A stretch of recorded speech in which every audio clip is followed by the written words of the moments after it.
자, 기도의 능력을 믿는 사람들, 특별히 미국 사회에서는 잘 통하지 않는 이야기들인데, 이 사건 이후에 기도의 열기가 캠퍼스에 흘러갔고, 에즈버리라고 하는 대학교에서 채플 중에 지금 마지막에 설교했던 그 시골 동네 목사님이 한마디 설교했는데, 그 설교 때문에 학생들이 설교 끝난 다음에 가질 않고 남아서 계속 찬송하고 기도했어요.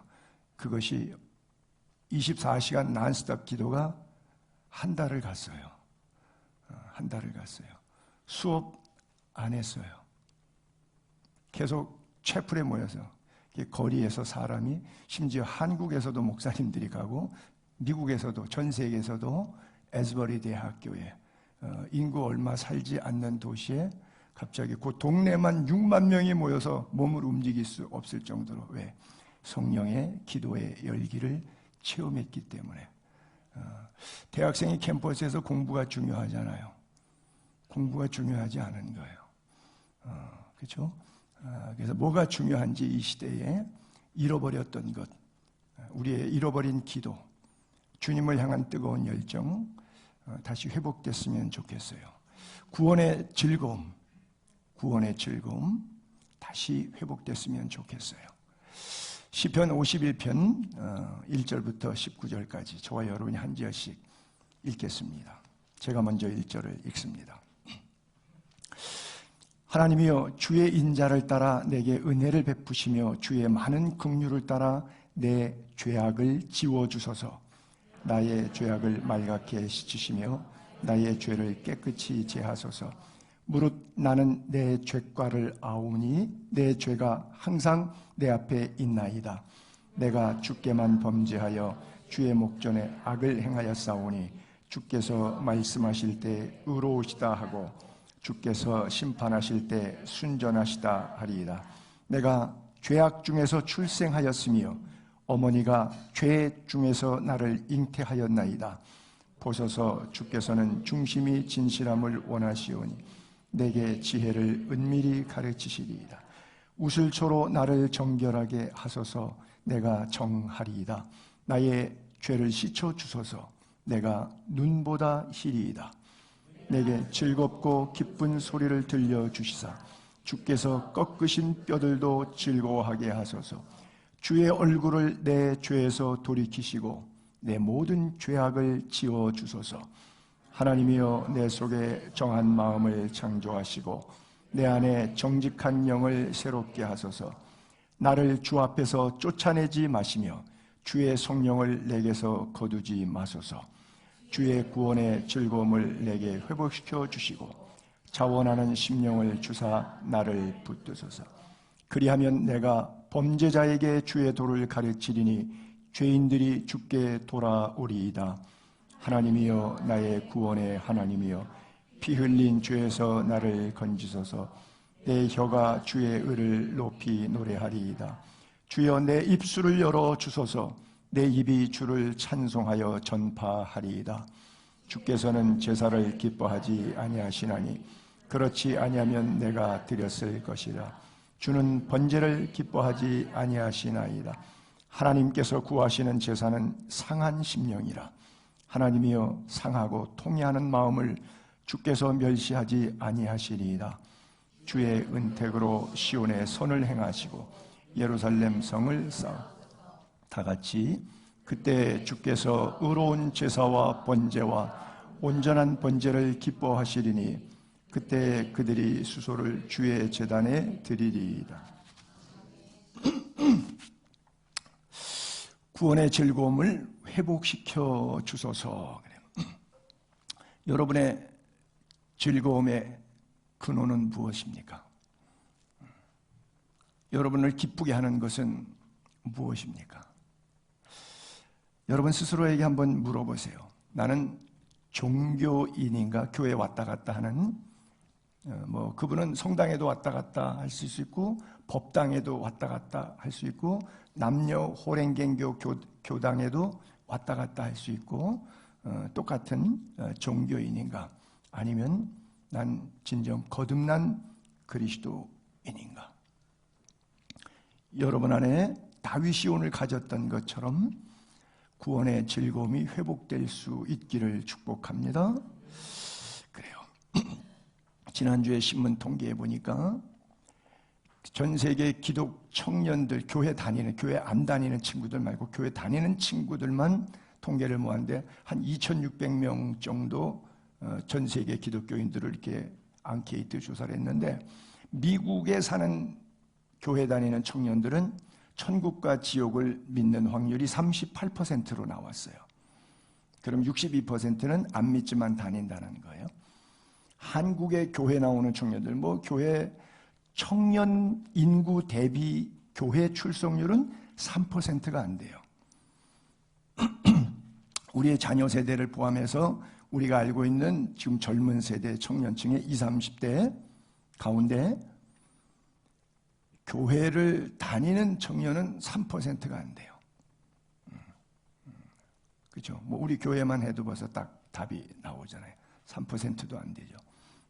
그런데 그 희박한 퍼센트 가운데 고학생들에게만 앙케이트 조사했는데 천국과 지옥을 믿는 학생은 25%예요.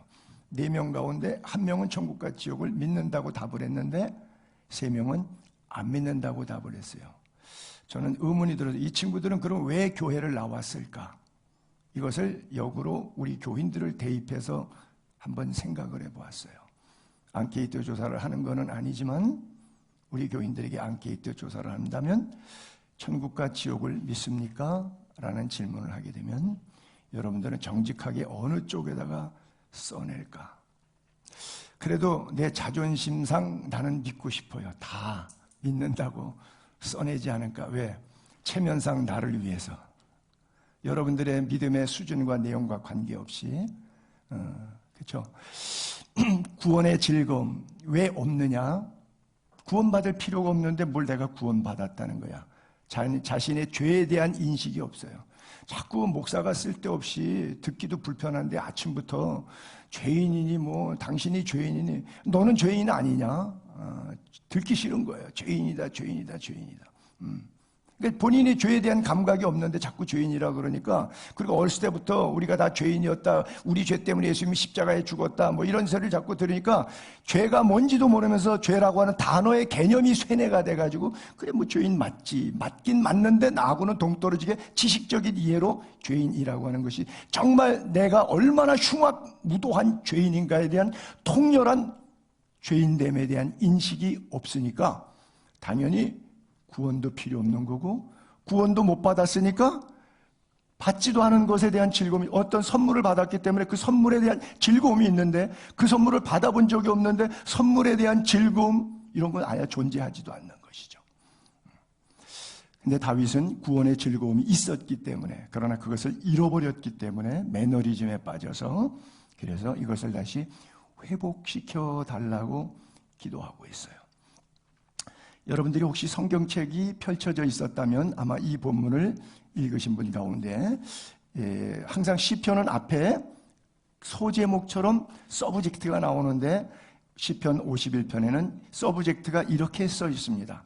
다윗이 밧세바와 동침한 후 선지자 나단이 그에게 왔을 때, 그때 죄에 대한 지적받고 통렬하게 회개하고 그때 자기의 믿음을, 신앙의 고백을, 회개를 기도문으로 쓴 시편이 바로 이 51편인데 전체 시편 150편 가운데 시를 인간이 하나님을 향해서 썼던 내용의 엑기스의 총 탑이라고, 최고의 정상이라고 말할 수 있는 시편이 바로 이 시편 51편의 구절이 되겠습니다. 다 아시다시피 13살, 17, 18살 때 골리앗 사건에 있어서 골리앗은 단창 가지고 내게 오지만 나는 아무것도 필요 없어. 만군의 여호와의 이름이면 돼. 그래서 평소에 호주머니에 넣어 갖고 있었던 물맷돌. 나는 그걸 왜 5개씩이나 가지고 왔는지 모르겠어. 하나만 있어도 되는데. 그렇죠? 어쨌든 그는 제 생각에는 물맷돌을 의지한 건 아니라 평소에 자기 호주머니에 늘 있는 것이 아니었을까 하는 생각을 해요. 이 뭐예요? 평소 신앙. 그렇죠? 뭐 문제 생겨가지고 뭐 그때 뭐 금식하고 기도원 찾아갖고 난리치고 주여 살려달라고 매달리는 거, 이렇게 표현해서 죄송한데 좀 유치하지 않아요? 그런 신앙 말고 비바람이 치고 홍수가 나도 상관없어요. 왜? 그리스도 안에서 나는 늘 건강해요. 경건성에 있어서. 그렇죠? 왜? 구원의 즐거움이 날마다 365일 천국을 누리는 삶을 살고 있기 때문에 죽어도 천국, 살아도 천국, 내 안에는 영원히 천국인 건데 내 안에 있는 천국을 그 누구도 빼앗을 자가 없기 때문에 그런 강하고 담대한 믿음이 있는 것이죠. 꼭 그런 표현은 아니지만 믿음도 맷집이 좀 필요한 것 같아요. 그래서 때때로 하나님께서 잔잔한 파도를 주셔서 그 파도를 이 풍랑 인연하여서 더 빨리 갑니다. 더 은혜롭게, 더 빨리, 더 멋지게 잘 가는 그리스도인으로 천성까지 우리를 견인하시는 것이 아닌가 생각해요. 어쨌든 골리앗 사건 승리하고 12년, 13년 가까운 세월 동안 유랑하며 방랑하며 피난자의 생활, 도망자의 생활, 사울왕이 죽이려고 하니까 사울이 죽인 자는 천천히요 다윗이 죽인 자는 만만이라는 것 때문에 사울이 죽이려고 했을 때 그렇게 도망나요. 그러나 하나님의 은혜로 다시 회복되어서 만 30에 왕위에 등극합니다. 그리고 18년의 세월이 질렀습니다. 48세가 되었을 때 우리가 잘 아는 밧세바 간음 사건과 밧세바의 남편 우리아를 청부 살인하는 엄청난 사건을 저지릅니다. 과연 그럴 수가 있을까? 여러분들이 가끔 신문지상에 목사님들의 일탈에 관한 뉴스를 보면서 아니 그렇게 대형교회 목사님 그렇게 설교 많이 했고 그 목사님 때문에 누구는 신학교 가서 목사 되고 그분 기도 때문에 누구는 병 나와서 신실한 그리스도 되고 이런 간증과 체험들이 많은 훌륭하신 목사님이 하루아침에 일탈로 넘어지는 모습을 우리는 비일비재하게 봅니다. 너무나 많이 봐요. 그런데 다윗의 경우도 마찬가지였어요. 이때 다윗은 이 문제를 정리하기 위해서 청부살인으로 문제를 종결지었습니다. 정리가 잘 됐다. 이제 끝났다. 그래서 밧세바를 아야 자기 마누라로 삼고 날마다 밤마다 같이 잘 수 있는 아내로 만들고 모든 사건 깨끗이 해결했으니까 왕권을 가지고 나이 48세 되었을 때 다윗의 위치는 전쟁마다 승리했고 천하를 통일했고 그 누구도 다윗의 손앞에 수족을 놀릴 자가 없을 만큼 강력한 권세, 브레이크 없는 인생이 되었으니까 브레이크 없는 인생이 되었으니까 지 마음대로 인생을 밟고 달려본 거예요. 그러다가 결과가 죄악이었던 거예요. 그러나 너무 행복했죠. 왜? 가진 게 많으니까 그 권력의 힘으로 내가 무엇이든지 할 수 있었다는 데 대한 피드백, 성취감, 내가 이겼다, 저놈 졌다, 얼마나 행복했을까요? 그래서 너무 행복하고 살고 있을 때에 하나님께서 나단을 다윗에게 보내십니다. 그리고 나단이 이렇게 이야기를 합니다. 다윗 왕이요, 한 마을에 두 사람이 있는데 한 사람은 엄청난 부자예요. 한 사람은 가난해요. 근데 이 부잣집에 손님이 찾아왔네요. 근데 부자가 워낙 짠돌이라서 자기는 양도 소도 많은데 그걸 아까워서 한 마리도 못 잡고 딱 한 마리 애완용처럼 자기 자식들처럼 기르고 있는 어린 양 한 마리에서 심지어 어느 정도 사는 침대에 안고 잘 만큼, 이거는 가축이며 페트 애완용 동물처럼 그렇게 사랑하는 딱 한 마리밖에 없는 그 가난한 사람 거를 뺏어서 집에 온 손님 잔치 고기에 썼습니다. 다윗이 그 얘기를 듣자 소리를 버럭 질렀어요. 그게 어떤 놈이냐? 여호와의 살아계심을 두고 맹세하노니 마땅히 죽어야 될 놈이다. 불러다가 죽이자 그랬어요. 이게 꺼졌어요? 여호와께서 나단 선지자를 다윗 왕에게 보냈습니다. 그가 다윗에게 가서 이야기를 합니다. 한 성읍에 두 사람이 있는데 한 사람은 부자고 한 사람은 가난하고, 근데 어떤 행인이 손님이 부잣집에 왔어요. 부자가 자기에게 온 손님을 위해서 자기 양, 자기 손은 너무 아까우니까 안 잡고 가난한 사람 양새끼 뺏어다가 자기에게 온 손님 잘 대접했어요. 왜? 남 대접하니까 훌륭한 사람이잖아. 자기 훌륭한 척 했어요. 그랬더니 다윗이 그 사람으로 말미암아 분노한 거예요. 세상에 그런 놈이 어디 있냐고. 응? 나단에게 이르되 여호와의 살아계심을 두고 맹세하노니 이를 행한 그 사람 마땅히 죽일지라. 나단 선지자가 이렇게 말해요. 당신이 그 사람이요. 당신이 그 사람이요. 죄는 뭐를 죄라 그러냐면 자기 죄를 모르는 것을 죄라 그래요. 그렇죠? 내가 누군지 모르는 것. 헬라어에서 죄라고 하는 것은 아말티아, 액센트를 넣어서 우리가 하말티아라고 읽긴 하는데 이 하말티아라는 뜻은 빗나간 화살이란 말이에요. 즉 관역을 빗나갔다는 거예요. 하나님이 이렇게 살아라 말씀하셨는데 이렇게 살지 않고 반대로 살아가는 삶.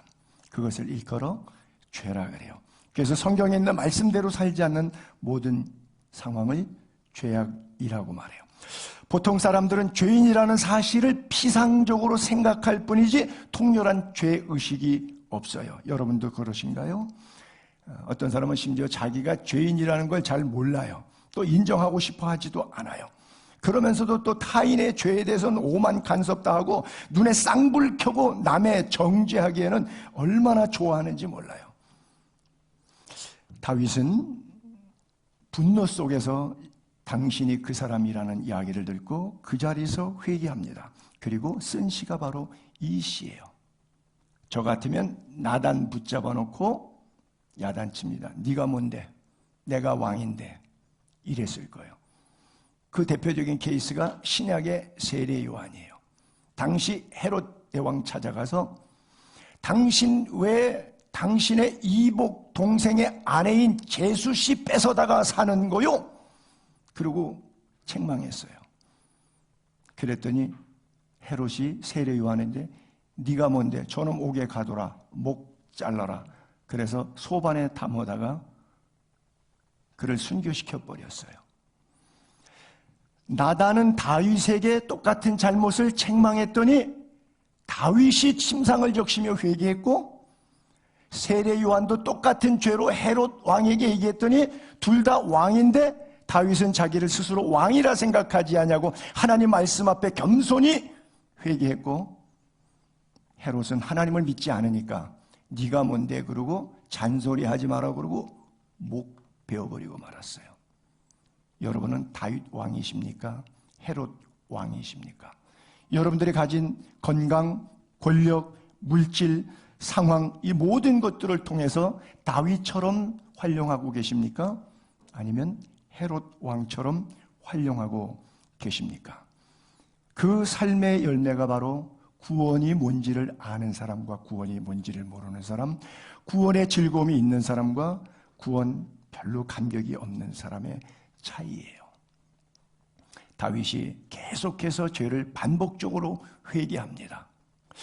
하나님이여 주의 인자를 따라 내게 은혜를 베풀어 주세요. 주의 많은 긍휼이 있잖아요. 그 긍휼하심을 따라 내 죄를 제발 좀 지워주세요. 나의 죄악을 말갛게 씻으시고 나의 죄를 깨끗이 제하소서. 물은 나는 내 죄가를 아오니 내 죄가 항상 내 앞에 있나이다. 주의 얼굴을 내 죄에서 돌이키시고 내 모든 죄악을 지워주소서. 계속 죄.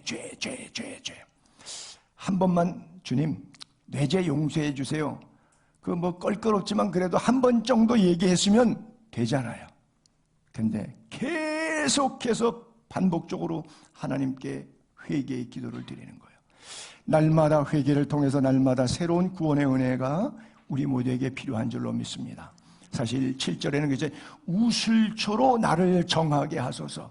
그 우슬초가 뭐예요? 지중해 허브풀인데 그거 가지 몇 개 꺾어서 이렇게 빗자루처럼 부처럼 이렇게 묶어가지고 피를 적셔서 출애굽할 때 출애굽기 12장에 문설주에 피를 바를 때 우슬조를 묶어 그거를 어린 양의 피에 적셔 문설주에 바르라 하나님 말씀하셨거든요.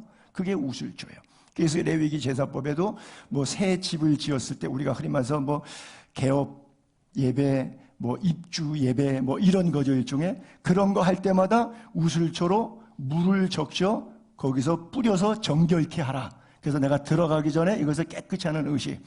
그래서 이것을 그대로도 패러디해서 성당에서는 뒤에 오게 되면 성수라고 소금물을 놔서 그 물에다가 손을 찍어갖고 들어가기 전에 자신의 깨끗이 이 우슬초로 자기를 정결케 한다는 그런 의미를 상징적으로 일주일 동안 밖에 나가 살다가 이제 성당 안에 들어올 때는 회개의 메시지로 그 성수를 하는 거예요.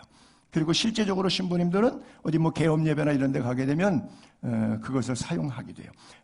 우리 애들 학교 그리스에 다닐 때 보니까 개학식 같은 거 할 때 보면 학부형이니까 따라가 보잖아요. 그러면 꼭 교장 선생님이 그 동네에 있는 목사님을 그리스 정교회 빠빠스를 모시고 와요. 그럼 그분이 예배를 드리고 예배 끝난 마지막 순간에 우슬초를 물을 적셔서 뿌려요. 그러면 애들이 운동장 앞에 앉았다가 물 튀기니까 한국 애들 그러면 도망가죠.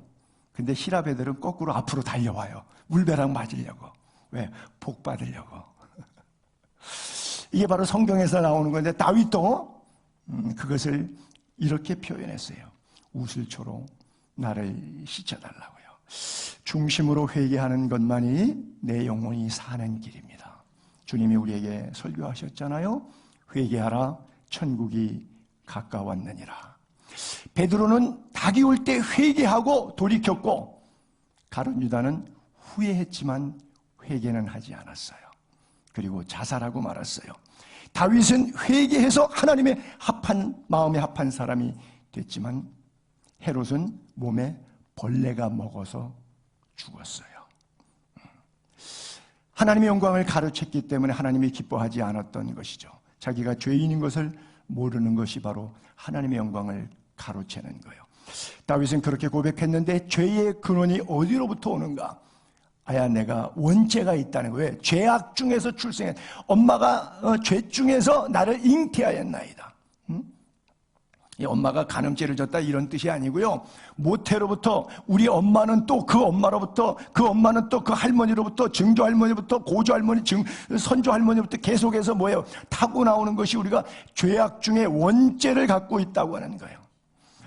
그래서 인간은 이 죄 문제 때문에 고민해서 동양 철학의 대표적인 사람 가운데 순자라고 하는 사람은 성악설을 주장했고 맹자라고 하는 사람은 성선설을 주장했어요. 그래서 맹자는 사람은 태어날 때 워낙 착해. 근데 사람들 관계에서 서로 속고 속이고 때리고 빼앗고 하다 보니까 이게 나도 모르게 세파에 악해진 거지. 사람이 악바리가 된 거지. 태어날 때 애들 봐라. 얼굴이 천사의 얼굴 아니냐. 응? 태어날 때 다 사람은 착하게 태어났는데 세파에 시달리고 인간관계에 부딪혀서 이렇게 악하게 된 거라. 이게 성선설을 주장해. 근데 순자는 아니라 인간은 태어나부터 악하다. 근데 교육을 통해서 선해질 수 있다.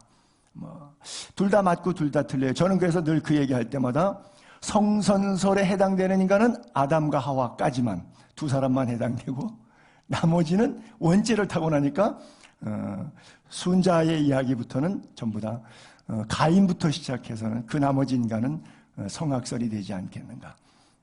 그거는 그냥 말장난과 비슷한 제 생각에 불과한 건데 어쨌든 원죄가 있어서 그 원죄에 의해서 파생돼 나가는 것이 자범죄예요. 애들 얼굴 천사처럼 이쁘죠. 막 태어났을 때. 거기다가 애가 몇 달 안 돼갖고 웃기라도 해봐요. 완전히 살인 미소입니다. 부모 자지러지게 까무러 쳐버려요. 애가 웃었다고. 응? 근데 그렇게 좋아하던 애가 크니까 고집 부리고 말 안 들으면 세상에 이런 악마가 어디 있어. 자식이 왼수다 왼수. 이렇게 되는 거예요. 모태로부터 타고나는 원죄, 그리고 원죄로 인해서 파생돼서 우리가 스스로 성장해서 짓는 자범죄. 모든 이런 죄들이 누가 가르쳐 주는 거 아니라 원래부터 모태로부터 타고 나왔다고 그렇게 표현하고 있어요. 그러면 이 죄를 어떻게 씻을 것인가? 하나님께 기도했을 때 그의 기도의 내용이 하나님 내 속에 깨끗한 마음을 주세요. 정한 마음을 창조했어요. 또 내 안에 거짓이 많아. 거짓으로 간음죄, 거짓으로 살인죄 범했잖아요. 정직한 영을 새롭게 하소서. 기독교 방송국 간증 프로그램에 새롭게 하소서라고 하는 타이틀인데 바로 여기서 패러디한 거예요. 새롭게 하소서. 나를 주 앞에서 쫓아내지 마시며 주의 성령을 내게서 거두지 마소서. 구원의 즐거움을 내게 회복시켜 주시고 자원하는 심령을 주사 나를 꽉 주님의 오른손으로 붙잡아 주세요. 그랬어요. 주님의 손이 나를 놓으니까 내가 오만 대 돌아다니면서 오만 죄는 다 짓고 다니니까 주님 내 구원의 즐거움을 회복시켜 주시고 다시는 그거 잃어버리지 않도록 내 마음에 주를 향한 자유의지에 자원하는 심령으로 나를 꼭 붙잡아 주세요 라고 기도하는 거예요. 여러분 안에 정한 마음과 깨끗한 마음, 마음이 정결한 자는 복이 있나니 그가 하나님을 볼 것이요. 그렇죠? 세상과 물질과 사탄을 보고 그를 쫓아가며 살아가는 것이 아니라 하나님을 보고 말씀을 보고 천국의 소망을 갖고 주님을 따라가기 위해서 깨끗한 마음, 그리고 여러분 안에 정직한 영이 날마다 아침마다 새롭게 역사될 수 있기를 바랍니다. 어떻게요? 말씀과 기도로. 그게 바로 큐티 하시는 거예요. 주의 성령을 내게서 거두지 말라고요. 여러분, 다윗 위에 선대왕이 사울이었습니다.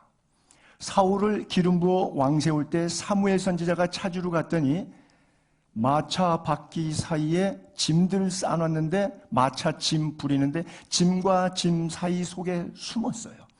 마치 영화의 한 토막처럼. 왜? 내가 어떻게 왕이 될 수 있냐고. 겸손의 극치였었습니다. 물론 나중에 지가 동네 마을에 큰 동상 세우고 기념비 세우고 황제 숭배 사상에 빠지는 우상화 작업에 들어가긴 했지만 지가 무슨 김일성처럼 그런 걸 만들었지만 왕 되기 전엔 그랬어요. 그날 그스의 아들 사울에게 사무엘 선지자가 기름을 부으니 여호와의 영이 그에게 임한지라 그랬어요. 여호와의 영이 임했으면 뭐예요? 성령이 임한 거예요. 근데 성령이 떠나갔어요. 주의 성령이 그에게서 거두어졌어요. 그랬더니 어떻게 되죠? 귀신이 들린 거예요. 그것을 악령을 쫓아내기 위해서 다윗을 불러다가 어린 소년 다윗이 찬송하게 했어요. 비파와 수금으로 찬양할 때 사울의 악신이 떠나갔어요. 그러면 다윗은 그 모습을 현장에서 목격한 사람이에요. 그런데 내가 이 범죄로 말미암아 주의 성령이 내게서 떠나가면 빈집에 누가 들어와요? 악령이 들어오잖아요. 그렇죠?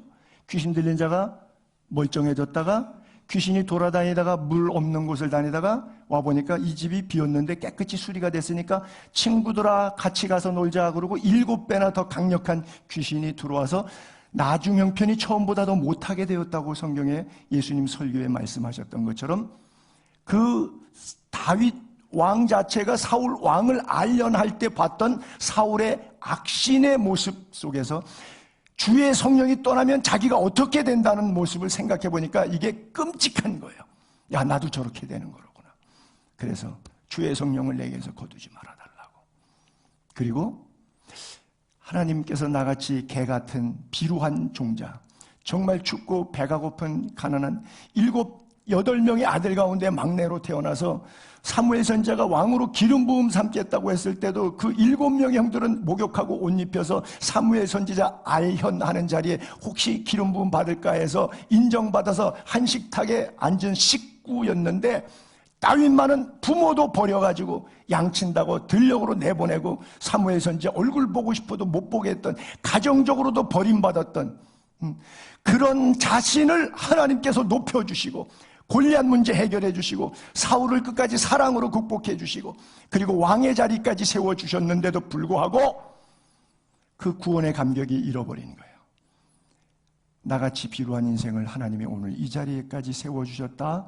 너무 즐거웠는데 어느 날, 즉 왕되고 18년의 세월이 지나니까 이제 누릴 만큼 누리고 배부를 만큼, 여러분 좋은 집, 큰 집, 넓은 집, 깨끗한 집 사면 앤침에 들어가면 기분 좋죠. 처음에 좋은 차 사면 좋죠. 좋은 양복, 좋은 신발, 좋은 백 사면 좋죠. 20년 전에 산 거 다 어디가 있어요 지금. 구석에 처박혀 있고 어디 있는지도 모르고 좀 녹슬어가지고 곰팡이 슬어서 내다가 버린 지가 옛날이에요. 그때는 그게 엄청 좋았는데 지금은 왜 그렇게 되죠? 마찬가지예요. 우리 영혼도, 영혼의 구원의 즐거움이 사라져버린 거예요. 주님, 그 구원의 즐거움을 내가 잃어버려서 이렇게 밧세바 우리아 사건과 같은 죄를 범하게 되었습니다. 주님, 제발 좀 나를 붙잡아 주세요. 그래요. 죄 때문에 상실한, 잃어버린 하나님의 영상을 회복하기를 원했어요. 여러분, 오늘도 우리도 마찬가지예요. 그냥 주님 앞에 돌아가시면 돼요. 그냥 돌아가시면 돼요. 탕자가 아버지의 분깃 갖고 장사해서 우리 아버지보다 더 잘 살아보려고 노력했지만 결국 창기의 손에서 허랑방탕해버리고 친구들과 먹고 마시고 다 없어져 버렸어요. 그때 아버지 집에 돌아가는 것으로 그의 문제는 해결됐어요. 만약 내가 돈을 조금 더 벌어서 좀 체면 있게 금의 환양하리라 생각하고 거기서 더 허덕 그렇게 살았으면 그 인생은 비참하게 죽었어요. 제발 그렇게 비참하게 죽지 마세요. 그냥 아버지께로 돌아가세요. 주님은 내 모습 이대로 주님이 받으십니다. 상한 마음 이대로, 상처난 영혼 그대로, 병든 육체 그대로 주님께 가십시오. 내가 좀 나으면 가리라, 돈 좀 벌면 가리라, 공부해서 성공하면 가리라, 이런 생각 하지 마세요. 그건 하나님의 손에 올려드리세요. 하나님이 도와주실 거예요. 그리고 그냥 망한 이대로, 내 모습 이대로, 병든 이대로 회개하면서 하나님 앞에 나아가세요. 구원의 즐거움을 하나님이 회복시켜 주시지 그 누구도 회복시켜 줄 수 없어요. 인간은 죄를 씻어주질 못해요. 죄를 지워달라 그러는데 여러분, 평생 살면서 내가 지은 죄 누가 해결해 준 사람이 있어요? 내 죄 절대 지워지지 않습니다. 용서한다고 지워지나요? 아니요. 용서했다고 하는 그 인간 조금 있다가 또 불편해지더라고요. 그래요. 인간은 죄를 지울 능력이 없어요. 오직 하나님께만 나아가시길 바랍니다. 하나님께 맡기시기 바랍니다. 주님이 원하시는 게 뭐예요? 주님이 원하시는 예배, 주님은 예배를, 제사를 원하시는 게 아니에요. 그걸 기뻐하지 않아요. 만약에 그렇다면 내가 얼마든지 드릴 거예요. 솔로몬은 1000번째 드렸지만 그 아버지는 3200번째 드린 사람이에요. 주는 번제를 기뻐하지 않아요. 예배를 기뻐하는 게 아니에요. 요식행위를 기뻐하는 게 아니에요. 하나님이 구하시는 제사는 상한 심령이라, 하나님이여 상하고 통회하는 마음을 주께서 멸시하지 아니하시리라 그랬어요. 그래요. 바라기는 가짜 회개하지 마세요. 가짜 예배 드리지 마세요. 사울의 가짜 회개를 한번 볼까요?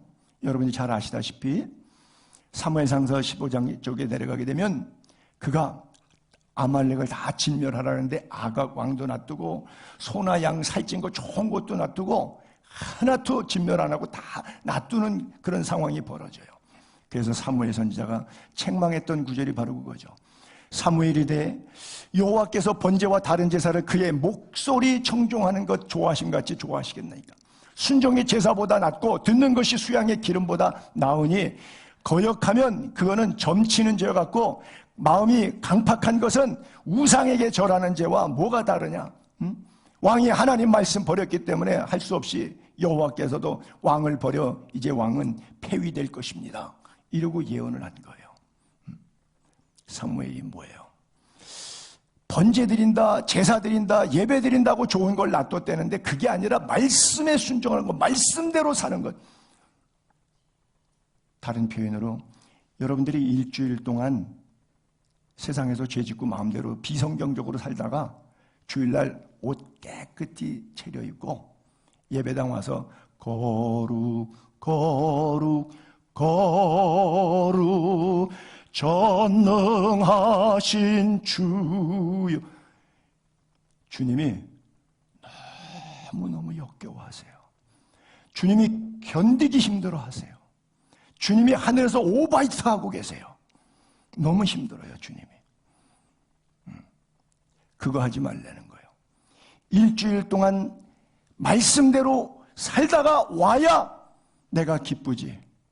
일주일 동안 세상에서 막 마음대로 비성경적으로 죄 짓고 그것 불안심리 해소하는 차원에서 공탁금 넣어가지고 와서 담보하는 그런 스타일의 예배, 하나님이 너무 싫다는 거예요. 이건 점치고 우상 숭배하는 것 같다는 거예요. 사울왕이 이렇게 사무엘 선지자가 직접 화법으로 설교해도요 못 알아들어요. 영이 망하면 설교가 안 들어와요. 영이 망하면 설교가 안 들어와요. 그리고 고작 하는 이야기가 자기 포장, 끝까지 교만 버티기로 나가요. 이렇게 써 있어요. 사울왕이 사무엘 선지자에게 말합니다. 비록 내가 범죄했지만, 내가 잘못했어도 이제 기도하옵기는, 바라옵기는 내 백성의 장로들 앞과 이스라엘 앞에서 나를 높여주세요. 그리고 나와 함께 돌아가서 백성들 앞에 서서 내가 당신의 하나님 여호와께 예배할 테니까 그렇게 하게 해주세요. 그래요. 아니, 예배는 하나님을 위한 거요, 자기를 위한 거요. 지금 잘못돼도 대단히 잘못됐죠. 그 앞절에 그런 메시지를 들으면 다윗처럼, 다윗이 나단 선지자의 책망을 듣고 침상을 적시며 회개했던 것처럼 회개해도 신통치 않을 판인데, 다윗 왕과 사울 왕은 이런 차이가 있어요. 내가 죄 지었지만 뭐 그 어쩌자는 거요. 이제 엎어진 물인데 옛날 이야기잖아. 자꾸 그 얘기서 꺼내서 뭐해? 옛날 얘기니까 이제 덮고, 이제 그거 뭐 모른 척하고 그냥 눈 감아주시고, 내가 왕 아닙니까? 백성들 앞에 망신스럽게 이렇게 하지 마요. 내가 목사 아닙니까? 교인들 앞에서 나한테 망신스럽게 이렇게 하지 말고 그냥 내 죄 모른 척하고 그냥 덮어버리고, 그냥 내가 집내 잘할 테니까 그냥 다 오라 그러세요. 내가 그냥 설교하면 되잖아요. 내 설교 잘할게요. 나를 높여달라는 것이죠. 예배를 계속하게 해달라는 것이죠. 왜? 예배가 뭔지 모르니까. 무엇을 위한 예배인지 모르니까. 예수님께서 그래서 이런 두 가지 비유를 쓰셨죠. 두 사람이 기도하러 예배당에 올라갔어요. 한쪽은 바리새인, 한쪽은 세리. 그리고 바리새인은 기도합니다. 하나님, 나는 다른 인간들 같지가 않아요. 저렇게 토색하고 저렇게 불의하고 저렇게 간음하는 저런 싸가지 없는 인간들 같지 않고, 또 뭐 세리와 같지도 않고, 돈에 환장한 세리 같지도 않고요. 이런 게 너무너무 고마워요. 내가 이렇게 살 수 있어서 너무 고마워요, 하나님. 나는 일주일에 수요일과 금요일날 이틀은 금식해요. 주님 사랑하기 때문에. 그리고 내가 뭐 소득이 생기면 길 가다가 박하와 근처에 회양에 달래냉이 쓴바귀를 캐도 그거 저울에 딱 따라서 10분의 1을 11조를 또박또박 드리는 인간이에요, 나는. 그리고 하나님께 기도하고 있어요. 세리는 감히 하늘을 향해서 얼굴도 못 들어요. 땅을 얼굴에다가 쳐박고 가슴을 치면서 하나님 불쌍히 여겨달라. 하나님, 난 죄인이에요. 나는 죄인이에요. 통곡을 하는 거예요. 예수님께서 결론적으로 이렇게, 의롭다 한 사람은 저 바리새인이 의롭다함을 받지 못한다. 오히려 이 세리가 의롭다 하심을 받게 되리라 말씀하셔요. 진정으로 회개하는 자는 누구입니까? 여러분 가슴에 손을 얹고 스스로 생각합시다. 나는 바리새인의 기도, 바리새인의 예배를 드리고 있는가? 세리의 기도, 세리의 예배를 드리고 있는가? 때늦은 아무리 하나님의 말씀이 외쳐져도 들려지지 않는 순간이 있는데, 어느 날 말씀이 내게 다가오는 순간이 있어요. 여러분, 나아만 장군의 문둥병을 고침받는 스토리를 잘 아시죠? 거기에 기여했던 기여자가 두 사람이 등장합니다. 한 사람은 아람 군대가 쳐들어와서 이스라엘의 포로로 붙잡혀 갔을 때 부모님 전쟁에 다 죽고 조실부모한 가난한 고아 계집 아이 소녀 하나를 데려갔는데, 이 소녀는 아랍 사람인데 철전지 왼수 같은 집안이에요. 그런데 그 집에서 몸종 생활을 할 수밖에 없는 식민지 노예가 되었어요. 그런데도 이 여인의 아람 군대 장관 나아만의 문둥병을 측은히 여기면서 기도해요. 대단한 여인이죠. 대단한 소녀예요. 그리고 주인 아줌마한테 얘기해요. 우리 주인님 나아만 장군님이 우리나라의 사마리아에 있는 엘리야에게 가면, 엘리사에게 가면 고쳐줄 텐데요. 만약에 안 고쳐주면 어떡할 거예요? 그런데 얘기해요. 가고 싶지 않지만 병든 사람 입장에서 지푸라기도 잡는 마음, 예물을 가지고 갑니다. 갔더니 세상에 얼굴 콧배기도 안 베이고 엘리사가 몸쪽만 보고 왔어요. 자기가 그래도 명색이 식민지 지배국의 장관인데, 국방부 장관인데, 세상에 이 목사라는 인간이 얼굴이라도 보이고 어서 오라 그러고 안수기도 해주고 축복기도 해주고 그 자리에서 기도해서 병 낫게 해주고 이렇게 생각했는데 거기다 고마워서 내가 사례 헌금까지 감사헌금까지 내가 두둑히 싸가지고 왔는데 이 인간이 무슨 목사가 성직자답지가 못해 이렇게 얼굴도 안 내밀고 이렇게 불칠절한 인간이 다 있어. 그리고 화가 머리끝까지 났어요. 게하시가 뭐래, 가서 요단강에서 7번 몸 담그고 가라고. 얼굴도 못 봤으니 얼마나 화가 났겠어요. 그때 돌아가려고 씩씩거리고 화를 낼 때 같이 갔던 그 몸종들이 이야기합니다. 주인님, 장군님, 만약에 이거보다 더 어려운 일을 시켰다면 그건들 안 하셨겠습니까? 하물며 물에 들어가서 씻으라. 이건 얼마나 쉬운데 왜 안 하시는 거예요? 어린 소녀의 한마디 전도, 아무것도 아닌 노예, 죽여도 살인죄에 해당되지 않는 종의 한마디, 그 한마디가 하나님의 역사를 일으켜냅니다. 나는 하나님이 우리를 그렇게 써주시기를 바라요. 식민지 노예 소녀고 몸종이지만 그럼에도 불구하고 우리 입술에 하나님의 권세를 주시기를 바라요. 그래서 그 모든 문제를 타개할 수 있는 능력이, 말씀의 권세가 여러분들의 삶 가운데 있기를 바라요. 스페인 사람이 쓴 책 가운데 바라바라고 하는 책이 있어요. 빌라도가 예수님을 도와주려고 했는데 안 되는 거예요.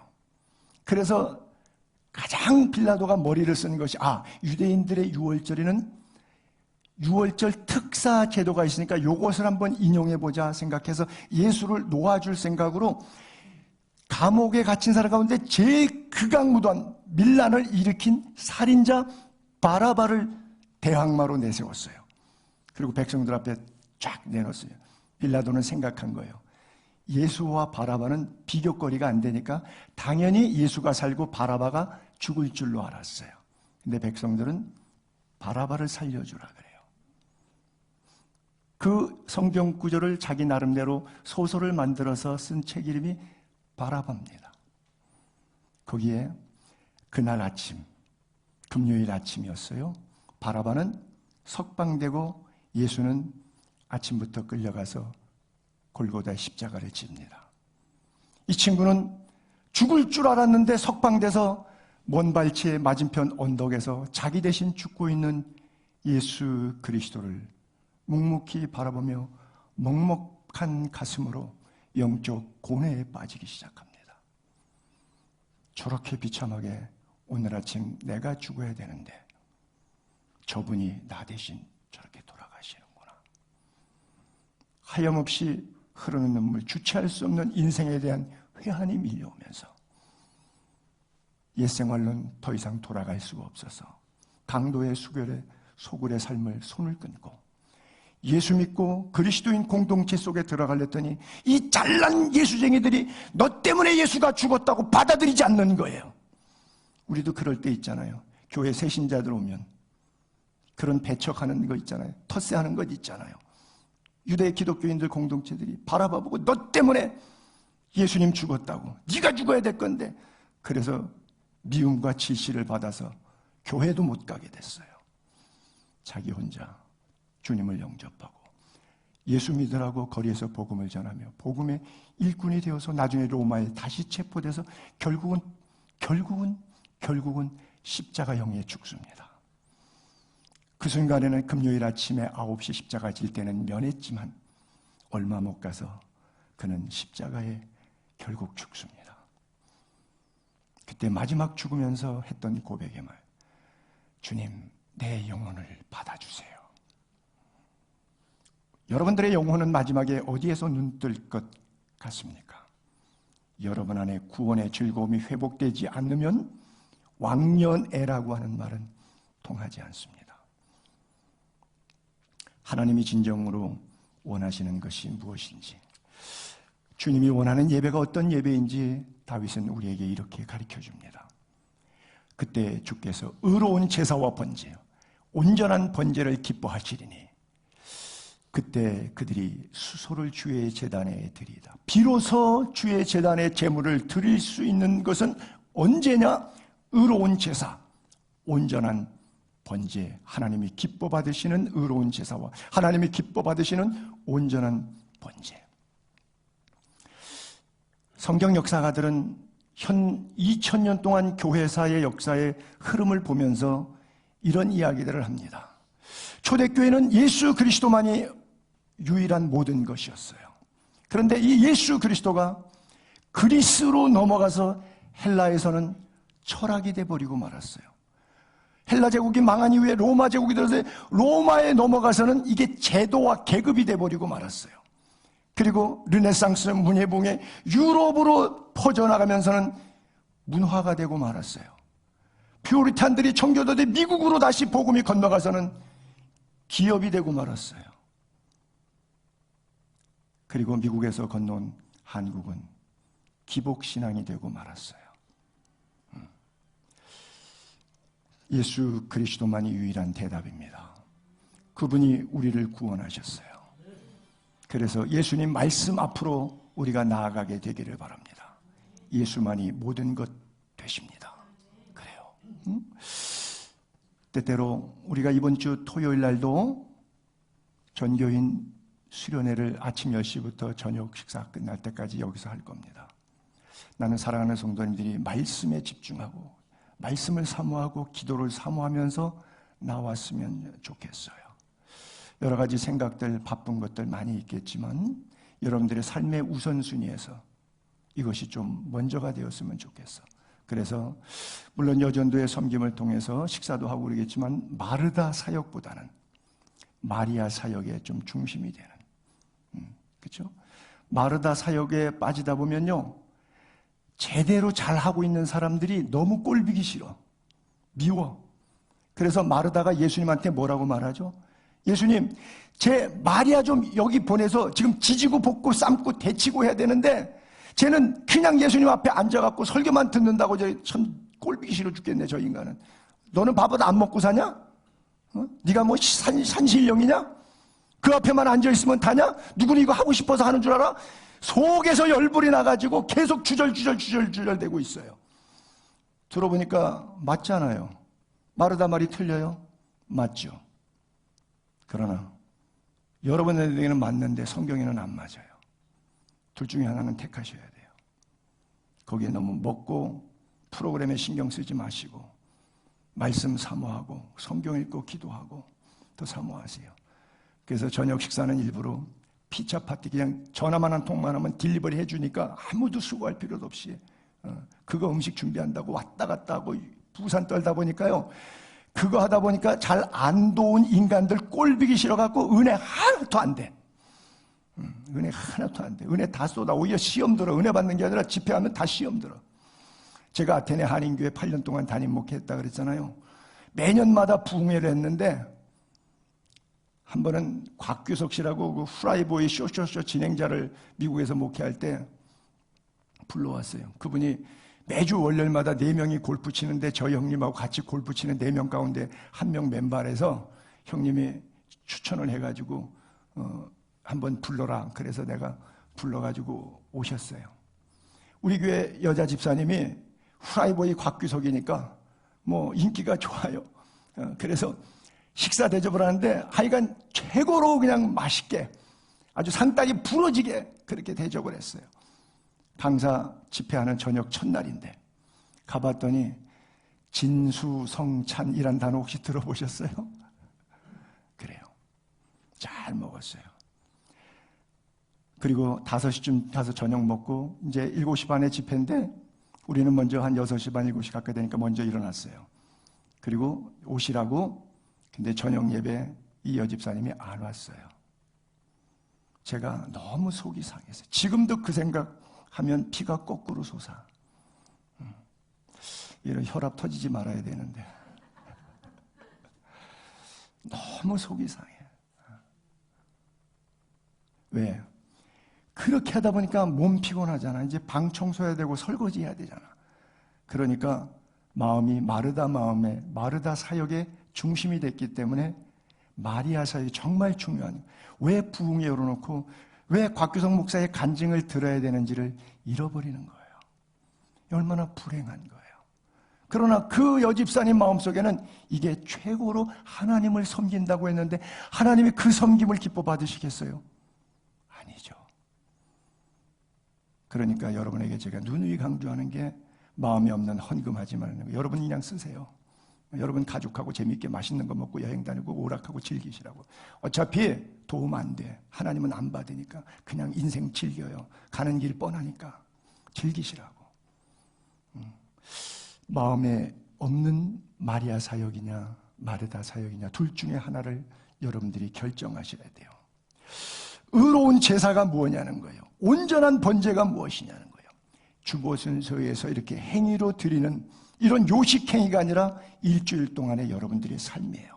누누이 말씀, 여러분들이 시간 쓰는 것, 여러분들의 돈 쓰는 것, 여러분들의 취미생활, 여러분들의 교제권, 여러분들이 한 주간 동안 성서적 인간이 되기 위해서 그리스도인의 정체성으로서 어떻게 살고 있는지가 바로 온전한 번제이고 의로운 제사가 되는 거예요. 수소를 수천 마리를 드리는 것이 하나님이 기뻐하시는 것이 아니라고 다윗은 고백하고 있어요.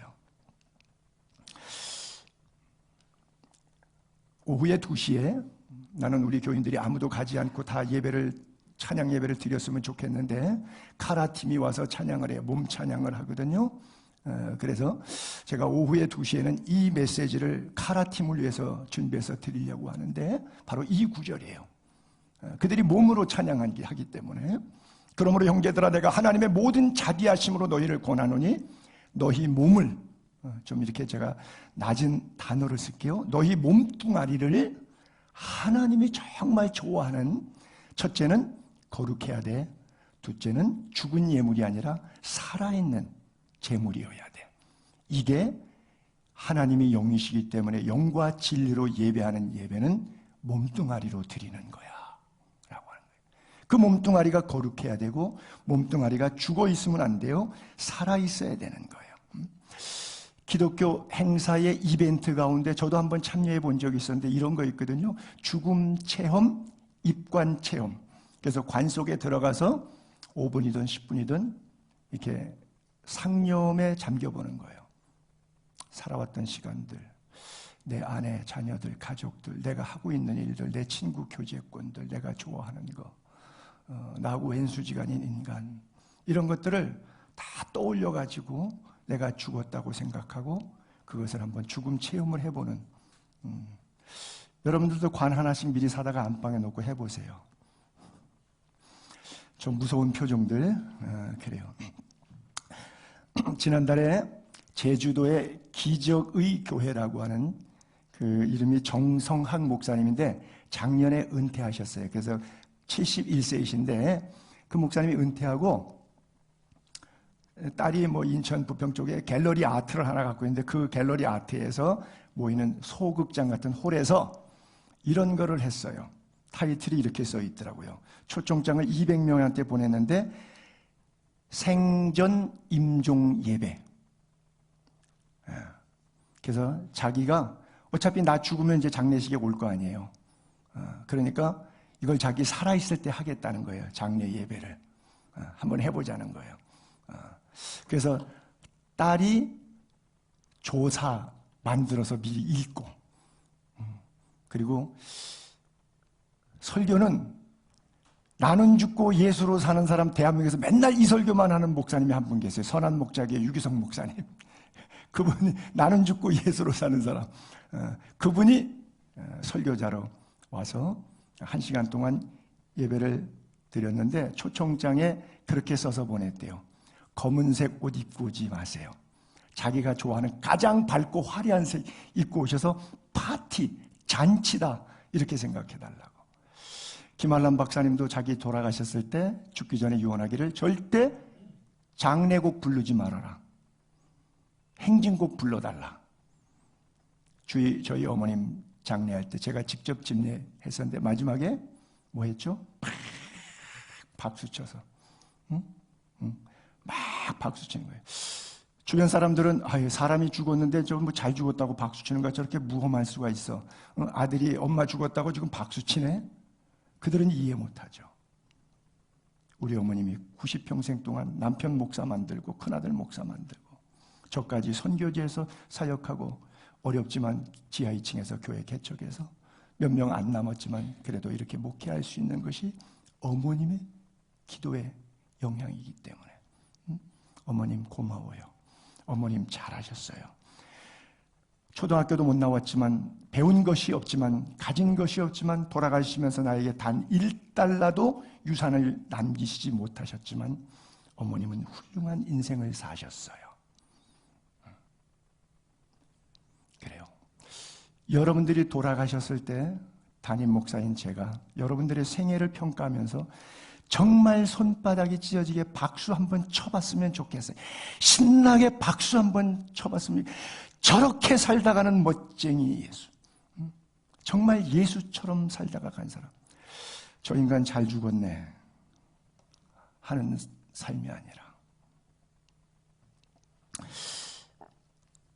태어나는 것은 순간이에요. 사는 것은 잠깐이에요. 죽은 후는 영원해요. 어디에다가 비중을 두시고 사시겠습니까? 하나님 나라를 준비하는 것, 오늘이라도 주님 부르시면 예하고 행복한 마음으로 버선발로 뛰어갈 수 있는 깊은 은혜, 그 구원의 즐거운 감격이 회복되기를 바랍니다.